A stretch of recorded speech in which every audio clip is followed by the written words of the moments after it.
I would normally say good afternoon, but it's not even. This is probably the earliest stream I've done in a while. What's up? So I feel like I was streaming, I went to sleep, I woke up, and now I'm streaming again. Oh yeah, non-direct. You're right. Yeah, yeah. If it's a Nintendo Direct or some kind of video game announcement thing, then I'm up earlier. But yeah, this is an actual stream. The thing about the summer or the spring when the weather gets nice is I start waking up earlier just naturally. But when it's winter, I'm like, I'll just stay in bed for another hour and a half, which I don't usually do, but I want to. And then my body isn't ready, so it just wakes up later. Yeah, it's weird. But then, in the summer or like when the spring is really starting to get nice, I'm like, I guess I'm up at 9:30, which is still not early for some people. I know people wake up at like 6, 7. But for me, historically, as a night owl, 9:30 is pretty normal. It's weird because I think as I've gotten older, I've adjusted more to being a little bit more of a morning person, even if the morning is only a couple hours. It's also funny because PAX is this week, right? And I've talked about that. And if you missed it, I will be at the Retroware booth Friday, which is right up front between Larian and Wizards of the Coast. And I'll be signing for a couple hours at the Retroware booth from 4 to 6 p.m. It's Friday. Yeah. Will you rim when you get back from PAX? You know it. So yeah, and like, okay, so PAX is in spring this year, in May, which is like never the case. Usually it's like, March, April, and the weather is usually crap. But this year, it's in May, and oh, look, the weather's crap. I mean, things could change in like 4 or 5 days, but I'm seeing rain and 50 degrees, which isn't, that cold, but it's still kind of cold for this time of year. And then more rain, and then when I leave, it's 71 and nice. God damn it. Any desire to go to PAX West? Not really. I think, for me, my convention quota is met on the East Coast. I know there's people that would like for me to go out to the West Coast, but I just don't really have the desire to go to a con. I do like 3-4 cons a year. And I'm good with that. 5 now, I think. Vinny, I submitted more Weird Brothers. When will you do them? Chat member. I know you're excited for your Weird Brothers. I've seen you type that message many times. I don't have an answer for you. Just, you have to understand that when you submit stuff, it's kind of like pissing in the wind. No, wait. It's kind of like throwing a stone in the ocean. Wait. You just have to wait. I'm sure I got them. I have a folder full of Weird Brothers, and I will eventually do another Weird Brother segment. I promise. So what's with the early stream today? The early stream is because band-related stuff. It's just, when it comes to practice, one of my band members gets out of work at like 8.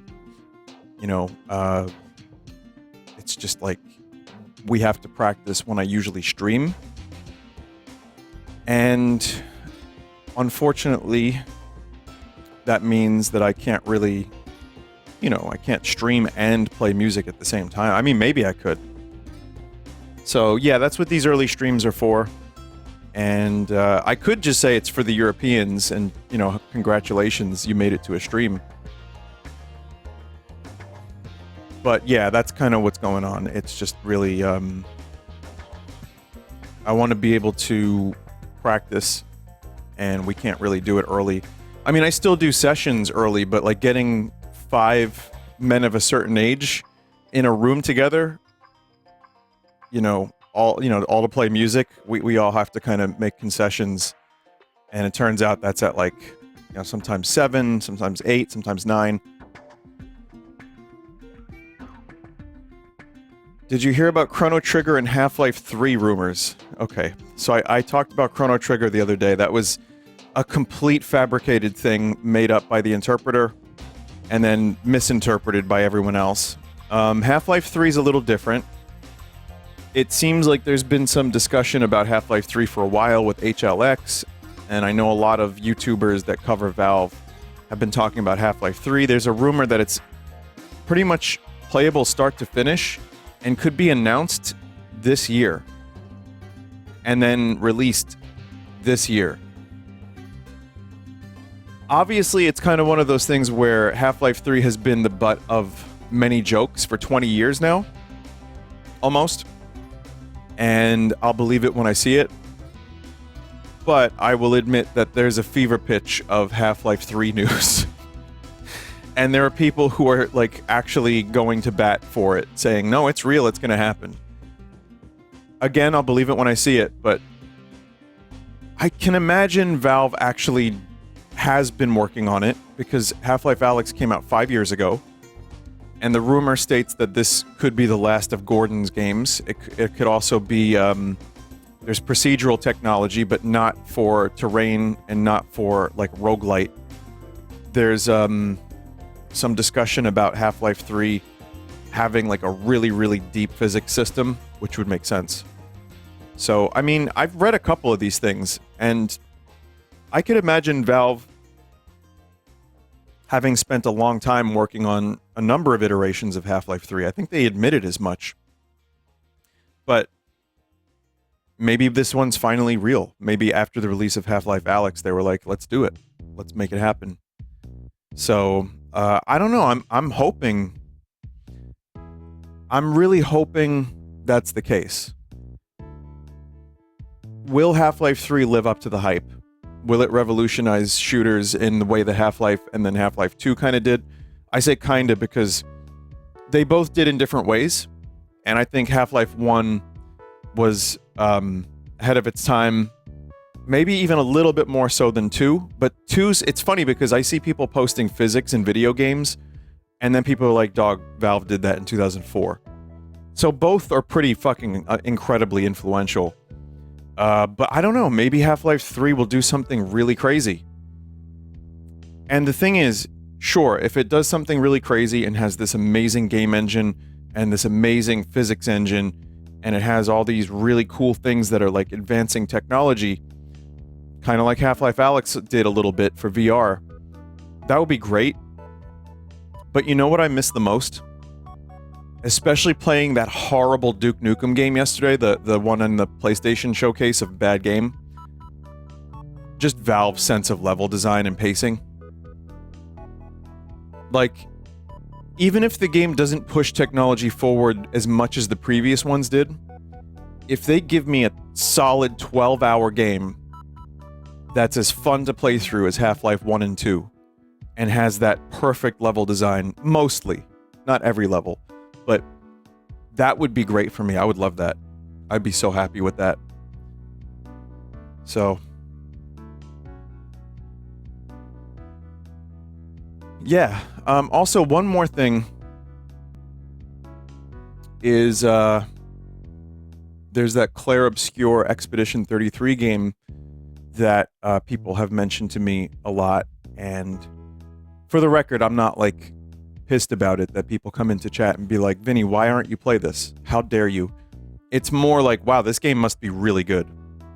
And one of the things I read about it was, so you have a bunch of people on board that are just kind of in the industry for the first time, and you have people they hired that were like, one actress was going to be a voice actor for the game, and then she ended up becoming a writer.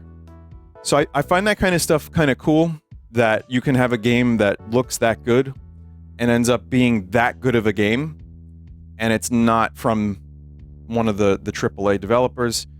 It's almost a little bit, obvious for me to even say that, but it's a really cool story.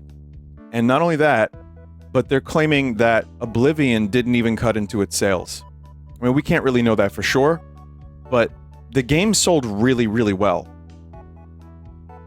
And I'm pretty happy about that. Just even if I haven't played the game and don't have any interest in it right this moment, I think it's a really good sign that a good game is a good game and people are interested.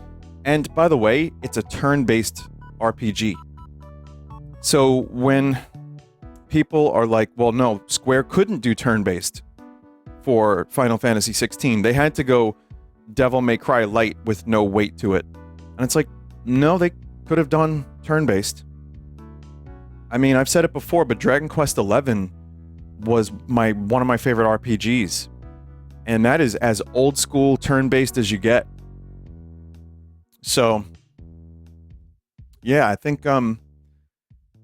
it's cool. I think even if I don't play it, I'm really happy that it's doing well and is successful, and that it sold despite Oblivion kind of releasing at the same time. That said, GTA 6's delay is probably good for other games. That's probably going to be good for something like Metroid Prime 4, and that game is going to be a black hole. You know, no one's going to play anything else for a year on Twitch. So I think, you know, some games are just that massive. And, yeah. Anyway, I'm done talking about video games. Goodbye, everyone.